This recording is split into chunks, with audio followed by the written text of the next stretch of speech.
Hello YouTube, this is Jonathan from MVS Media, and today I do have another tutorial from the Unique Effects series, and this one is going to be in Cinema 4D. We're going to be talking about the Explosion Effects tool, and it's not going to be a very long tutorial because the tool is not that complicated, but there is a pretty decent amount of things you can do with it.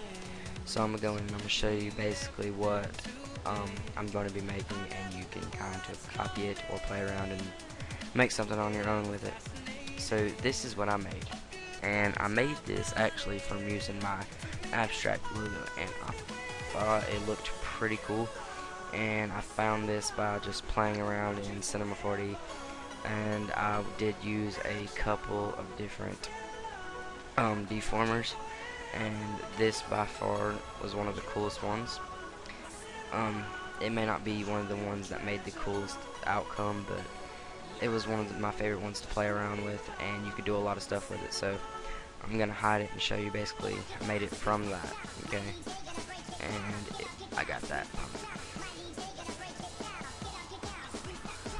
And it may look complicated at first, but it's really not. So I'm gonna go ahead and delete it, and I'm going to go ahead and create it again. Just go to Deformer, Explosion Effects, and if you're in Cinema 4D R12, then I think it is like here or here. Yeah, you can get it here as well. Explosion FX, there it is right there. But I like to get it over there from the Create tab, but I don't really think it matters. And first thing you're going to want to do is go to your strength and just turn it down to like 0. And another thing that I will go ahead and show you, is that you can animate this, and I will show you how to animate it in a minute. But one way you can animate it is by doing this, which I did. I was playing around with it and thought it was pretty cool. But I'm gonna show you the rest before I get into any of the animation that we're gonna be doing with it. And I'm going to make sure my range, which is the red circle, is past your object, and go to your rotation and make sure your speed is on 40%, and you're going to want to, I like to play with my decay. It's not necessary, but I like to, and variation is cool to play with as well. And you want to leave it at center of gravity, but it really doesn't matter, you can do it either way. They all make pretty cool, decent effects. Like the Z looks pretty cool, but I'm gonna leave it at center, and I'm gonna play with the variation here as well. I'm gonna leave it like that. And you're gonna want to change this, how it says Wild World, you're gonna want to change this to none, unless of course you want it to be pulled to one of them directions. And the blue circle is your gravity, and I like to just leave it at 300, which is default. But the gravity doesn't really affect it, like I said, because when you go to your time, see, it just stays one place because of when we changed it to none. Now of course if you had it on X or something and you went to your time, of course you would see it would move, which is also pretty cool. But for now I'm just gonna leave it at none, so I don't have to worry about any unnecessary stuff. And then I'm going to go back to my explosion, and I'm just going to go ahead and give it play with these. Where's my polygons? Let me find it. Cluster type. I like to change this to polygons sometimes, depending on what you're messing with. But for this one, it does not look too good. But on maybe like, let me hide this real quick. On maybe like this, on something like this, it would look good. But we're gonna leave this like this for now. Okay, go back to my explosion, and you can of course give it a play. Different things, you know. But I'm gonna leave it on automatic for now. And you can play with your minimum and maximum polys, but I'm just gonna leave them for now. And this is the basic effect you're gonna get. Now I'm gonna go ahead and show you how to animate this. Let me go back in my rotation and fix the decay, because there, variation, there. Alright, I'm gonna leave it like that.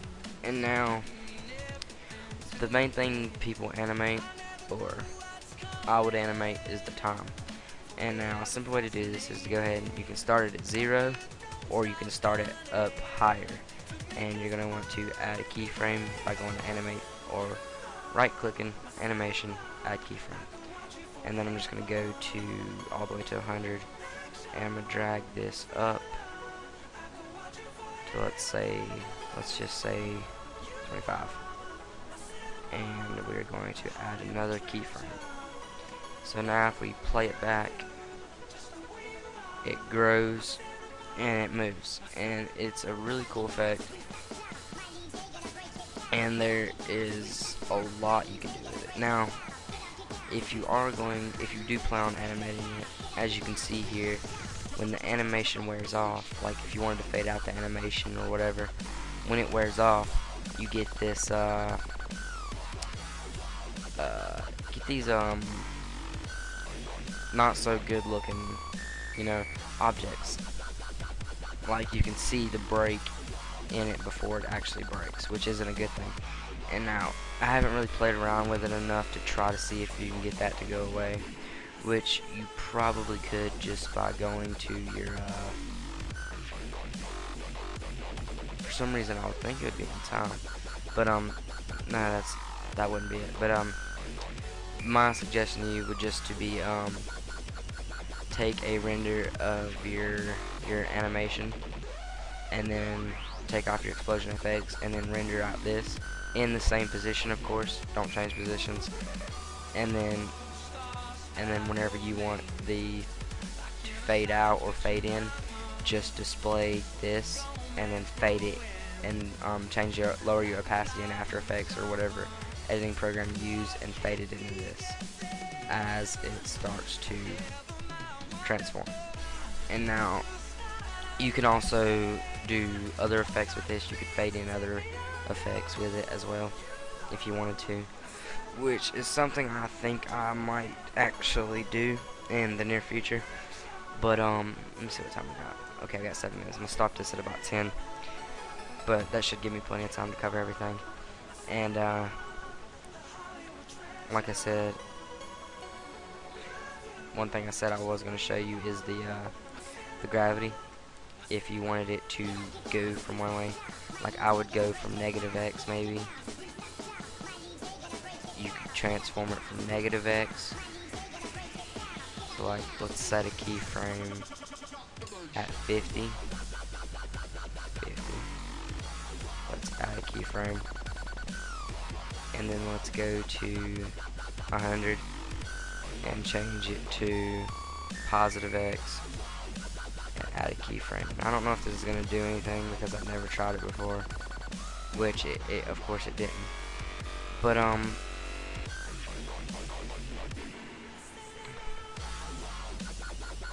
just want to see something. Fuck. Oh. Let me try something.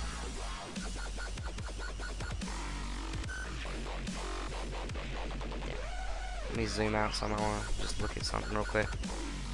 Sorry, I haven't really got much time to play around with this tool, and I just like to play around with some stuff just to figure out what exactly is happening here. But if I move this, it's going out. Okay, it goes out like that. So what if I move this beforehand?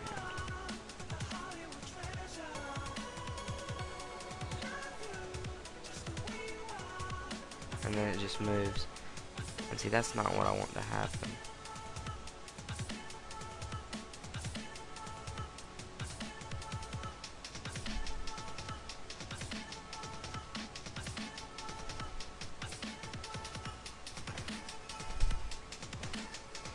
Okay, whatever. Let's get back to where I was at. But anyways, this is a pretty simple effect, yet neat to use, and if you aren't trying to make an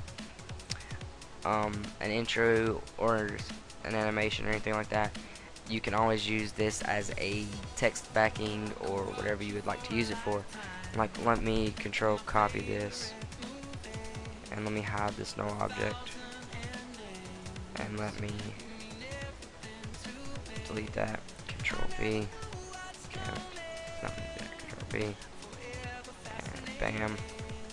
And now, as you can see, it's already made another weird effect with this. And like I said, you can just you can make it as a text backing. Like, you can render out the original text and then render out this and put this behind it, like, you know how some people use Thrausi as an effect. But I do believe that's kind of overused, and this could be a good replacement for it. Sorry this tutorial took so longer than I thought it would. I was just trying to go over everything as quickly as possible and show you what all this tool can do without going too far into it. But yeah guys, until next time, peace.